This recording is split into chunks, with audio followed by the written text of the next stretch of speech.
Всем привет, меня зовут Алина, это Илья. Мы давно не выезжали за пределы Буэнос-Айреса, но нам этого очень хотелось. И вот наши друзья позвали нас поехать в Мар-дель-Плату. Звезды сошлись, и наше путешествие сложилось. Как такового плана у нас не было. Мы просто хотели попасть на океан, так как мы никогда не видели океан. Хотя, казалось бы, столько путешествовали, а океан не видели. Также мы хотели посмотреть на морских котиков или морских львов. Хотели попробовать морскую рыбу океаническую. Кроме этого плана не было. Поэтому в этом видео мы расскажем о том, как мы съездили в Мар-дель-Плату. Подписывайтесь, ставьте лайки и пишите комментарии, если вам нравится или если вам что-то не нравится.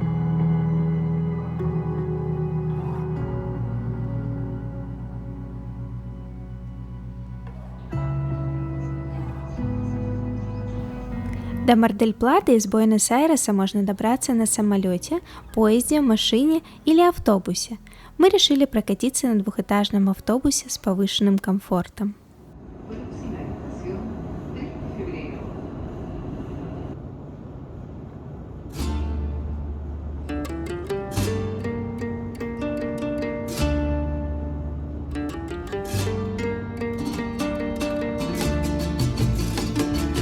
Итак, мы приехали на автовокзал. Он называется терминаль де Омнибус Ретиро и расположен рядом с ЖД вокзалом Ретиро. Терминал междугородный, отсюда отправляются автобусы во многие уголки Аргентины. Здание вокзала не самое удобное, так как здесь 75 платформ и они расположены в ряд, то есть нам пришлось пройти метров 300, чтобы попасть к нашему автобусу. Я задолбался, это самый длинный коридор в моей жизни. Посмотрите, вон туда вот. Билеты можно купить онлайн или в кассе на вокзале. При оплате онлайн нужна местная карта в песо. Иностранные карты часто не принимают, а если примут, то спишут стоимость по официальному курсу. Это выйдет в 3 раза дороже. Наши друзья, с которыми мы едем, купили билеты на вокзале за неделю до выезда. Чтобы ехать с маленьким ребенком, билет не нужен, но обязательно нужна страховка на него. Страховка продается в той же билетной кассе, что и сами билеты. Стоимость страховки примерно $3. Тогда она нам вышла 1500 песо.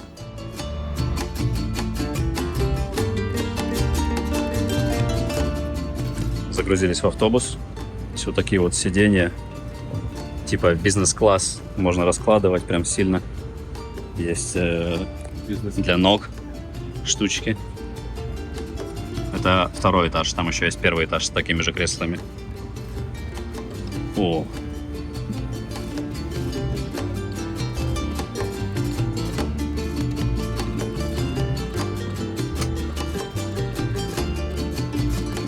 Прям кровать получается.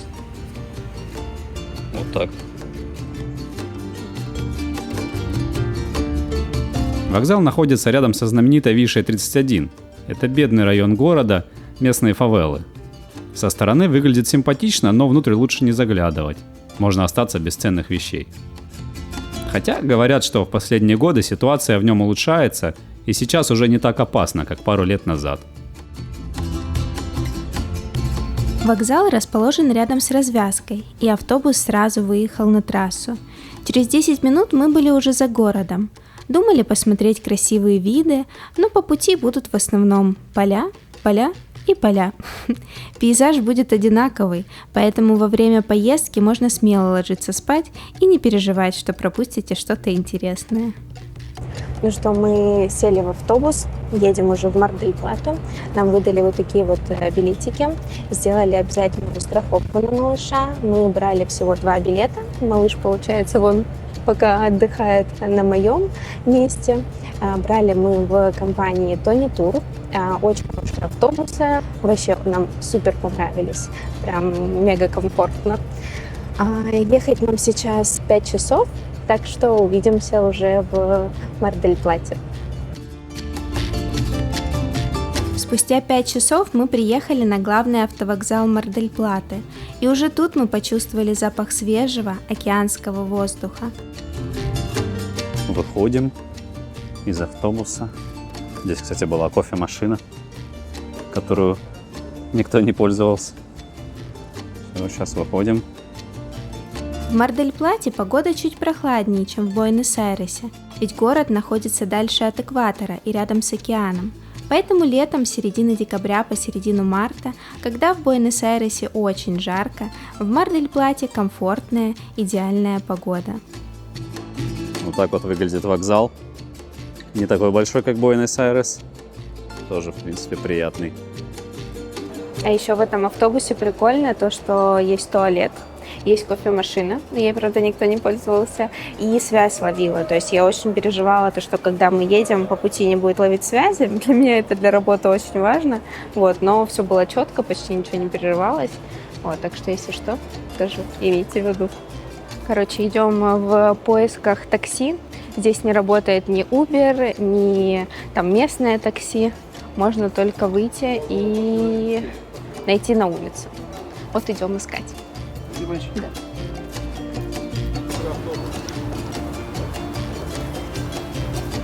Надо торговаться с ним, походу. Или нет? Здесь не торгуют? Не знаю. Вызывали такси? Илья говорит, торгуются, нет? Короче, мы сели в такси. Вот, нам сказали, то, что 2 семьи отдельно по машине. Вот едем в наш дом. Пока едем, расскажу немного про город. Мар-дель-Плата является одним из крупнейших рыболовецких портов на берегу Атлантического океана и важным морским курортом. 7-й по численности населения город Аргентины. Как уже говорили ранее, летом тут очень комфортная погода и теплый океан, поэтому людей здесь в это время очень много. Но купальный сезон длится только 3 месяца в году. В остальное время океан холодный и часто ветрено. Мы были в октябре, погода менялась очень быстро, но в целом было комфортно. Итак, вернемся к нашему путешествию. Хотим показать вам домик, который мы сняли на 3 дня. Скажу сразу, что мы не совсем ожидали то, что получили. Думали, будет обычный аргентинский домик, но он превзошел наши ожидания. На фото и видео не такой прикольный, как в реальности. Единственное, мы забыли снять горизонтальное видео, поэтому покажем немного вертикальных кадров. Мы в этот раз решили снять домик такой, типа в аргентинском стиле. Сейчас покажу, как это все дело выглядит. Итак, в доме была милая прихожая с диваном, телевизором, фотографиями владельцев и интересными книгами. Все хотелось разглядывать.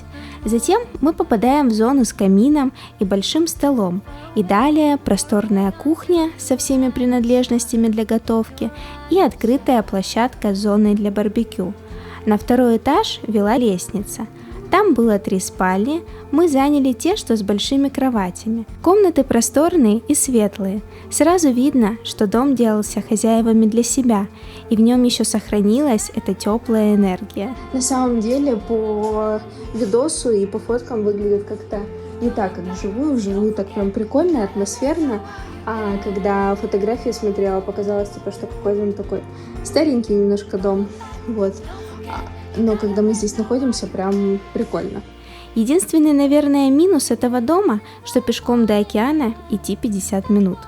А так как океан основное, ради чего мы приехали, нам приходилось придумывать, как добираться.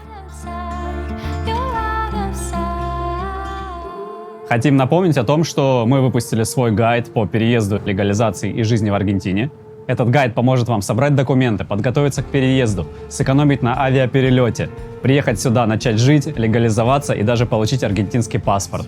Гайд состоит из 12 разделов, более 100 страниц А4, и в нем также есть ответы на огромное количество вопросов касательно всего, что я перечислил. Для вашего удобства гайд расположен на сайте.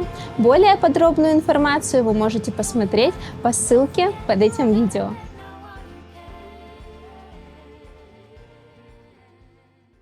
В первый день мы решили, что надо начать с поисков морских львов. Для этого нам надо было попасть к океану. Оказалось, что автобусная остановка была прямо возле нашего дома. Поэтому мы сели в автобус, и он нас доставил до места. Морские львы обитают в районе порта Мар-дель-Платы. И, конечно же, там есть туристическая зона. Место представляет собой небольшой бульвар с разными магазинами, сувенирными лавками и кафе. Здесь продается рыба, морепродукты, ну и 1000 разных сувениров. В конце бульвара есть выход к воде, который называется Банкина де Пескадорес, что переводится как «рыбацкая скамья». Классное место, с которого открывается вид на 100 разных кораблей и рыбацких лодок. Также отсюда видно кладбище старых судов. Здесь атмосферно. Не хватает только китобоев, которые собираются выйти в открытый океан. В этом месте обычно собирается много морских львов, чтобы погреться на солнышке. Но в этот раз их было мало. Мы так и не поняли, почему. Мы приехали в бухту смотреть морских котиков. Правда, тут сегодня только что-то один котик. Остальные спрятались, и другие тут по бокам плавают. Эти 3 парня оказались самыми пунктуальными. Спасибо им за это.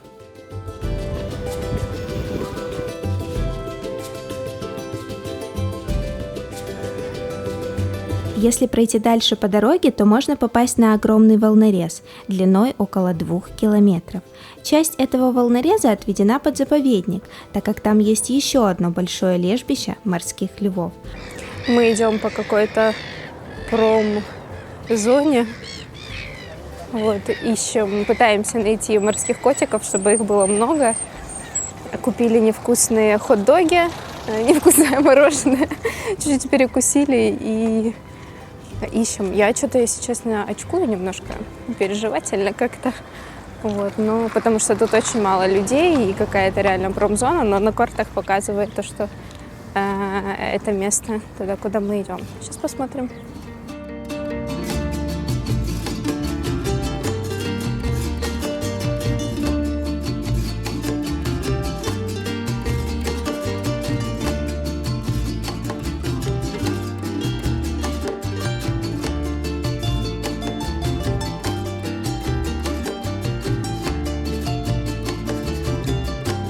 Пытались попасть в это место, где морские котики, в итоге там сегодня перекрыто. Вот. И там, где мы были, там тоже обычно много котиков, но я не знаю почему. Сегодня их было немного. Может быть, они спят. Далее мы увидели пляж. И решили зайти хотя бы туда, раз с морскими львами увидеться не сложилось. Пляж называется Playa del Puerto. Чтобы попасть туда, нужно пройти по удобному деревянному мостику. Пляж песчаный и очень широкий, в ширину более 100 метров. Людей немного, но и здесь нашлись ребята, которые играли в мяч. Короче, мы прибыли на то место, которое хотели попасть, посмотреть на океан. Блин, ребята, я первый раз вижу океан. Мы сколько ездили в разные путешествия, и первый раз побывать на океане, короче, эмоции вообще. Вроде просто вода, ну ничего такого, но не знаю, он такой огромный, такие волны. Сейчас побегу. Побегу, короче, быстрее снимать. Океан был спокойный, хотя поднялся ветер и погода уже намекала на шторм. Мы впервые побывали на океане, поэтому можно считать, что день удался.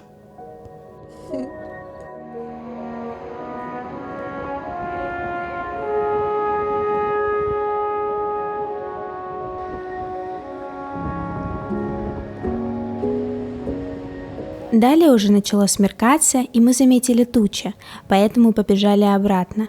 Хотели успеть купить рыбы, а в порту магазинчики уже закрылись. И из-за дождя мы не стали искать дальше.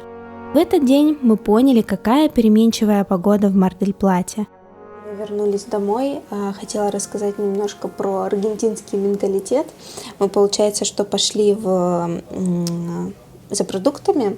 И пока мы ходили по магазину, пошел очень сильный дождь, и когда мы вышли, к нам подбежала девушка и типа говорит: ой, вы же такие типа с маленькими детьми, куда же вы сейчас пойдете? И, короче, говорит, типа, давайте ко мне в машину, вот, посадила нас, а мы еще типа думали, что делать, там заказывать такси или что. В итоге оказалось, что здесь все-таки можно Uber заказать, но не всегда, да, с аэропорта нельзя, а вот с магазина можно было. И она, короче, такая: давайте к нам. Вот. Мы сели к ней в машину.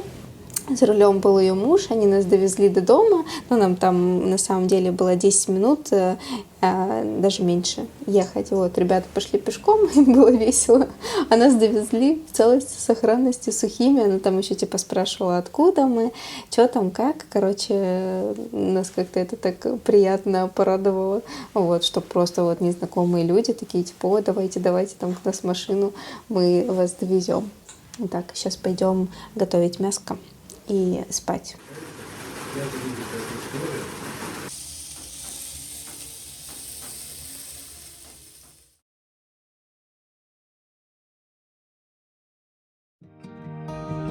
Во второй день мы отправились к океану уже с целью искупаться. Добираться решили пешком, чтобы прогуляться по городу. В том районе, где мы живем, были частные большие дома и мало заборов. Дома в американском стиле. Его еще называют калифорнийским. По пути к центру часто встречаются классические латиноамериканские дома из бетона. Конечно, таких домов здесь больше всего. Просто мы, наверное, случайно сняли дом в престижном районе с резиденциями. В центре много высоких домов, кафе, магазинов и ресторанов. Центр города выглядит современно и престижно. Кстати, иногда здесь встречаются огромные особняки в немецком стиле. Это дома в стиле Тюдора, построены в конце 19-го, начале 20 века. Некоторые из них заброшены, а в некоторых располагаются различные заведения. Чем ближе к океану, тем более дорогие и роскошные здания. Это неудивительно, ведь Мар-дель-Плата – это главный курорт Аргентины. Мы шли к пляжу, который нам посоветовала хозяйка нашего дома. Этот пляж называется Плая Бристоль. Он находится на главной набережной города. Назван в честь отеля Бристоль. Когда-то этот отель был жемчужиной города. Сюда стягивалась элита со всей Аргентины. Возле центральной набережной есть парк. Называется Пласа Колон. Это уютный парк с фонтаном и музыкантами по вечерам. Хорошее место, где можно провести время с детьми или устроить пикник. Мы пришли на набережную, и первое, что увидели, скульптуры морских львов. Они являются символами Мар-дель-Платы. Их можно увидеть на многочисленных открытках, значках и магнитиках. Высота каждой скульптуры составляет 6 метров. Посмотрели? Пойдемте дальше. Сегодня второй день нашего путешествия. Вот, мы хотим искупаться, попробовать водичку, какая она там. По идее, конечно, очень холодная, но хочется все равно ножки помочить или, может быть, даже полностью искупаться. Наконец-таки нашли пляж. Вот такое вот место. И смотрите, много людей загорают, купаются. Илья говорит, что чистая Анапа, Геленджик. Стоят, смотрят.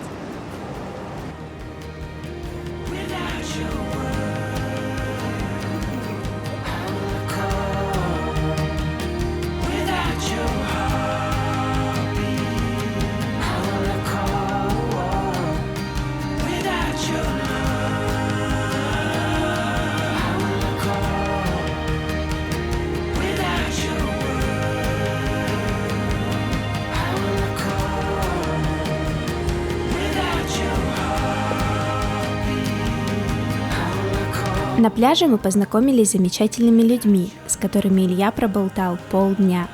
Мы попросили их посмотреть за Германом и побежали купаться. Водичка такая.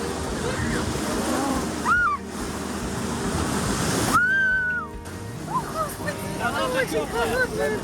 Капец, у меня аж ноги сводят. Боже мой, ребят.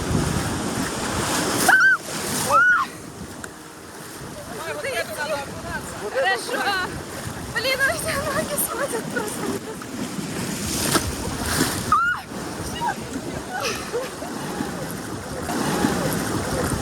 Я больше не могу.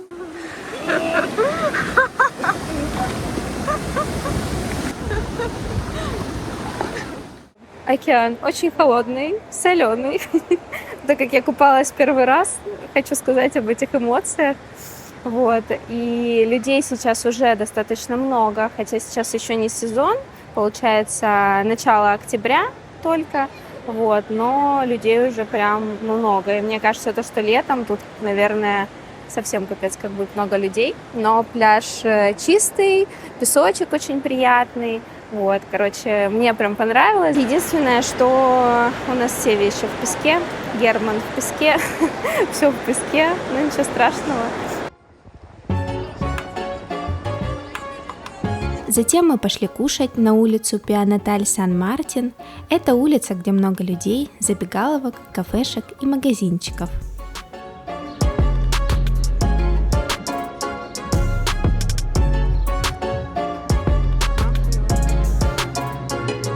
На обратном пути мы зашли на Millennium Square. Здесь расположен огромный фонтан со светомузыкой. А вот это здание рядом – это казино «Централь», одно из крупнейших казино в Аргентине. И тут же недалеко есть еще одно крупное казино – казино «Дель Мар».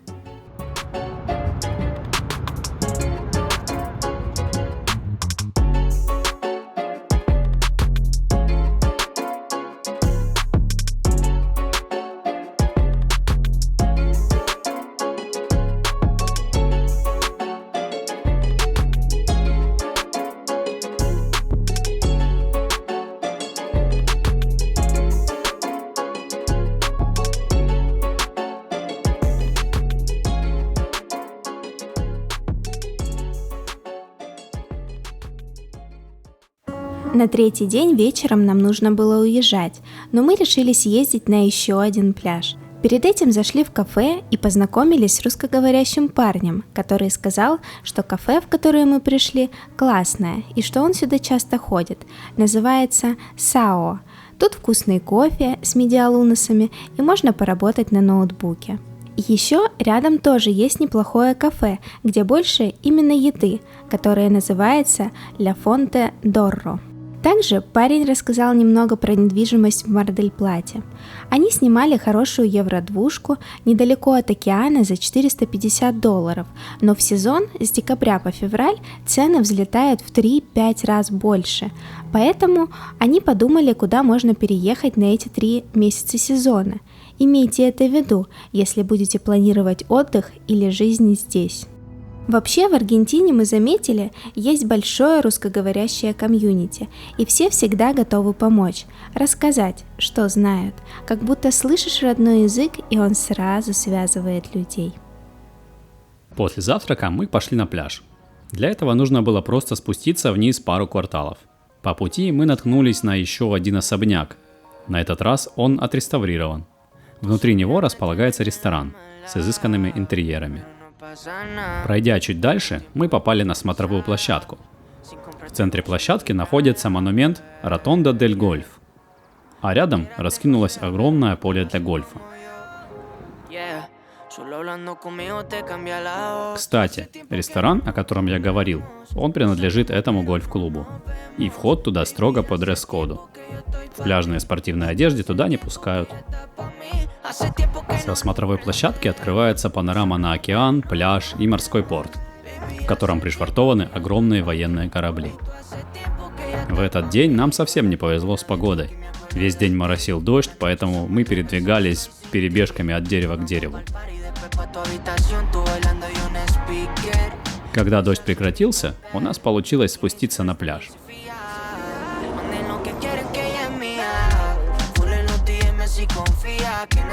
Наш третий день в Мар-дель-Плате. Капец, сегодня погода что-то очень испортилась. И мы пытаемся найти, где нам погулять, но идет дождь. Вот, не повезло нам немножко с погодой. Было бы, конечно, идеально, если бы у нас была коляска, но нам сказали в автобус, что коляску нельзя загрузить, и поэтому мы теперь ходим, мучаемся с кенгурушками. Большой пляж, или Плая Гранде, это один из главных пляжей города. Из-за непогоды здесь совсем не было людей, поэтому мы смогли насладиться пустынными пейзажами.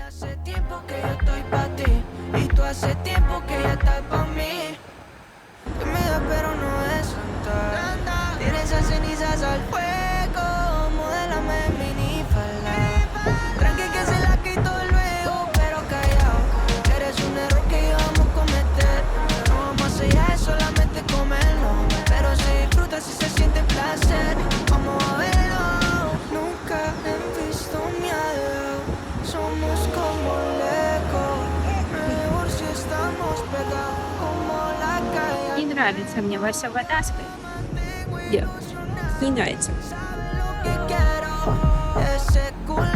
Опять пошел дождь, и мы отправились на такси к дому, собирать вещи. Кстати, в этот раз у нас получилось заказать такси через Uber. Не знаем, почему это не всегда получалось. Собрали вещи и отправились обратно в Буэнос-Айрес с таким красивым закатом по пути.